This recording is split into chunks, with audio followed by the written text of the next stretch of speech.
panas, flu, dan batuk ini bisa diterapkan buat bayi, anak-anak, dewasa, sampai manula itu bisa dilakukan. Bedanya cuma di tekanannya aja. Kalau bayi mungkin 1 jari, kalau anak-anak gini doang. Sesuaikan dengan senyamannya dia.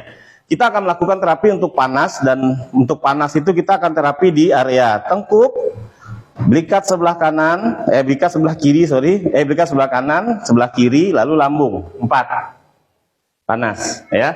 Kenapa kok panas bisa turun diginikan? Karena dengan ditotok seperti ini, darah lancar. Dengan darah lancar, saraf aktif, sehingga daya tahan tubuhnya meningkat.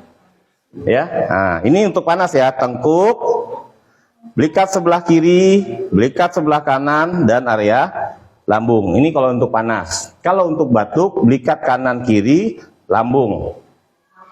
Oke, kalau flu, belikat kanan kiri aja. Oke, sekarang kita masuk ke flu dulu. Kalau orang yang flu, masya Allah ya, saya nggak tahu nih, artinya berapa kali saya demoin kalau lagi flu berat itu kalau terurai, slam.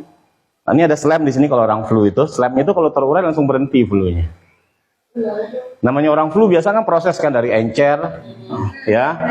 Berapa lama baru dia kental, baru dia sembuh kan gitu kan. Nah, itu slamnya tuh di sini nih. Slam, ya.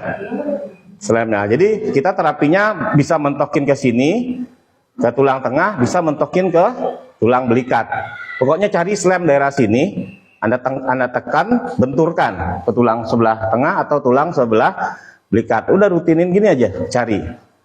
Begitu juga orang yang kena COVID pasti di sininya slam semua tuh isinya. Itu yang kita urai. Kalau dia terurai berhenti dia.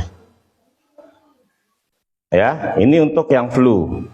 Kalau untuk yang batuk demam tadi udah kebayang lah ya. Tengkuk, belikat kanan kiri, lambung.